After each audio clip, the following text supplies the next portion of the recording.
Now, we are going to start yet another unit, and that's a poem.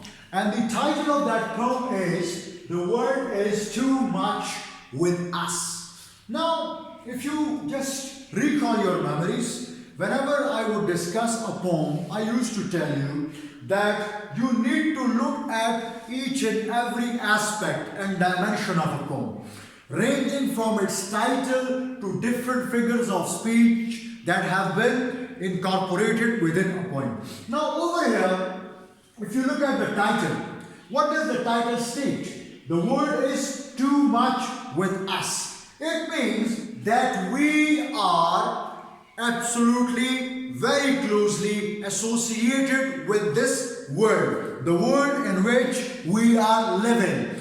A solid world, a world where living beings are living with each other. Now, first of all, let me elaborate the concept of this poem. This poem has been written by William Wordsworth. Now, who is William Wordsworth? William Wordsworth is also known as the poet of nature.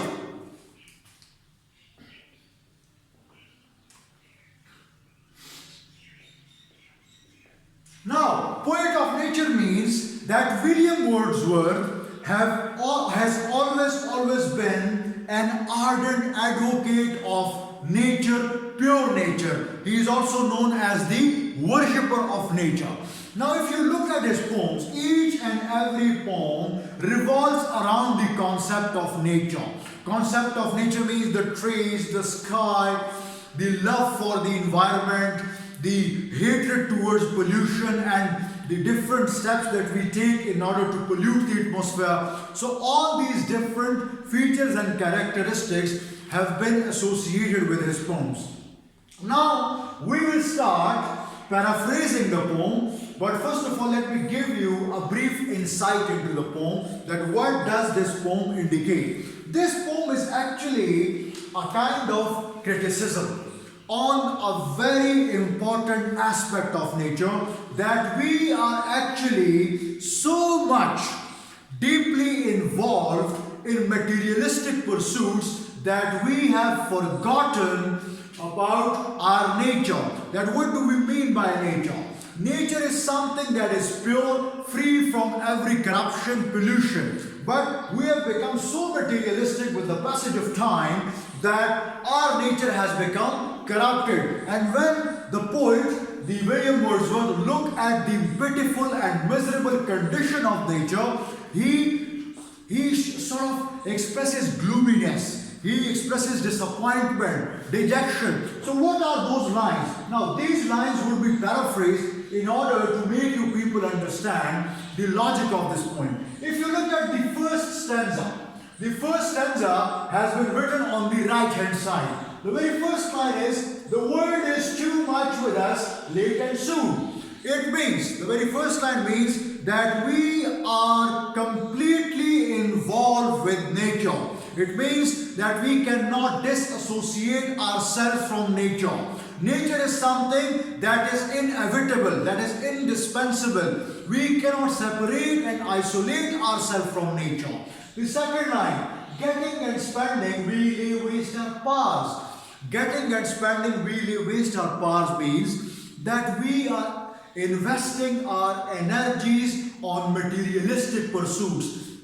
And that is earning and spending and destroying the nature with having no regard for nature, and we are just following the material pursuits. The third line, later we see in nature that is ours, we have given our heart away a sordid boon. It means that our nature, our own nature, the human nature towards the real pure nature has become so indifferent that he has no regard. He has no understanding of the purity of nature. And we are corrupting the nature, and we are doing not even little for this nature, and we are spending and investing our energies on something that is material, not real. Real in this sense means the pure nature, the real nature. And the spending and the amount that we are getting is actually the reference towards material pursuits. This sea that bears bosom to the moon, the winds that will be howling at all hours. This sea that bears bosom to the moon. Bosom means your chest. It means the sea that opens its chest for the moon. For example, the sea opens its chest for the moon means that the sea is always open for the rays, for the lightning of the moon. Whenever you look at the night side, at night, the moon's light will always fall on the bosom of the sea. The winds that will be howling at all hours. Howling means sounding. So if you look at the sound of the winds, you will be listening to those sounds, you will be hearing those sounds, sometimes in a fast manner, quickly, sometimes in a milder manner. So these howling of the winds will always be heard and witnessed. After that, and are up gathered now like sleeping flowers. For everything we are out of tune. It means, this is a simile. If you look at the second last line of the first stanza, and are up gathered now like sleeping flowers. It means that if you look at the moon, if you look at the wind, if you look at the sea, all these three aspects, important aspects, components, elements of nature are now sleeping like flowers. For example, they are not resonating the way they used to because of the indifferent attitude of a man towards nature. For everything we are out of tune. It means that for each and every dimension, each and every component, part, fragment of nature, we are out of tune means that we are completely oblivious. We are completely ignorant. We are completely indifferent. We have no concern towards nature. We have no regard for nature. And due to this, the nature is becoming polluted. So if you look at this stanza, the poet actually tries to elaborate a very important aspect. And that is that how this man has become so materialistic that he has no concern for nature. Nature is being destroyed and we are absolutely doing nothing to mend it. For example, there are multiple poems where a reference has been made towards ozone layer that we are just destroying due to pollution, the air pollution. Same goes for all these different components of nature. So this was the first stanza where the poet is now trying to highlight that how we are becoming so ignorant towards nature. Now let's discuss the second stanza.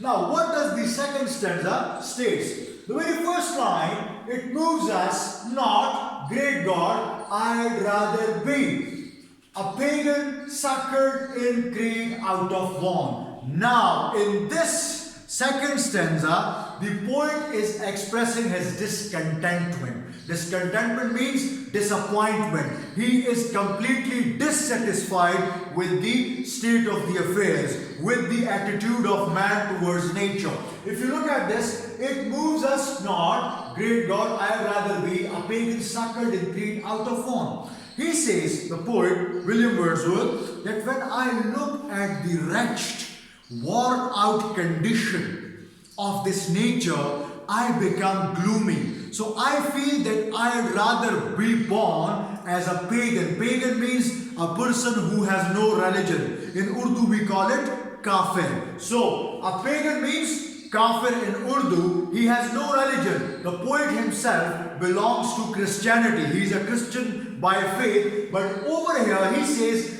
to God that God, when I look at the miserable condition of this nature, I feel that I'd rather be born a pagan. Why? Because so might I, standing on this pleasant lea, have glimpses that would make me less forlorn. It means that whenever I would be looking at different aspects of nature, I would feel no pain, no disappointment, because I will be a pagan. So a pagan has no concern for this nature. Actually, nature in this poem is personifying and symbolizing the concept of God. It is believed that you can find God in each and every part of nature. And this is a reality. If you look at the different aspects of nature, different parts of nature, we find those dimensions where we can understand the concept of God, that how God created all this nature. So the poet says that I'll be standing and looking at the pitiful condition and I'll feel no pain. Why? Because I'll be having no religion. I'll be a pagan. I'll be a person who will have no religion at all. So I'll be having no pain. I'll bear nothing for the nature. Rather, I'll become as ignorant as other peoples have become already. Now, have sight of Proteus rising from the sea, or hear old Triton blow his wreath horn. Now what does this last line means? This Proteus and Triton, these are actually mythological gods. Mythological gods of paganism. Paganism means a logic, a school of thought, a cult where the concept of God does not exist. These two actually are mythological characters. Mythological means something that does not exist in reality.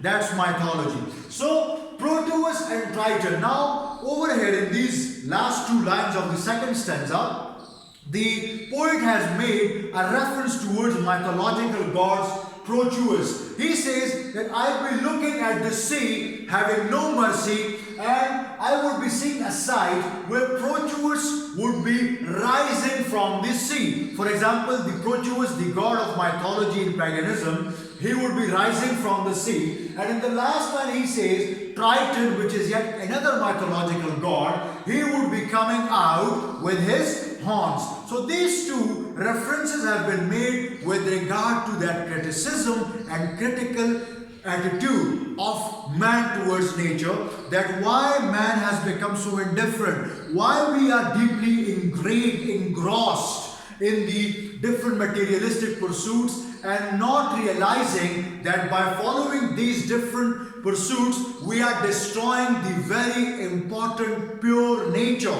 Without nature there is no humanity, there is no life. This is something that we know. And Wordsworth's quality is that he carries out a very critical analysis. Sometimes he would be advocating the beauty of nature, sometimes he would be trying to suppress the indifferent attitude of a man towards nature. So if you look at his poems, all his poems revolve around one very important part and dimension, and that is the nature. So nature is something that all of us have to be very careful about. We need to be quite concerned about nature, and without nature there is no logic of humanity. So this is something that he has taken up as a very important issue. And now, after paraphrasing this poem, I'd like you all to read this at home. Till then, see you in the next class. Thank you.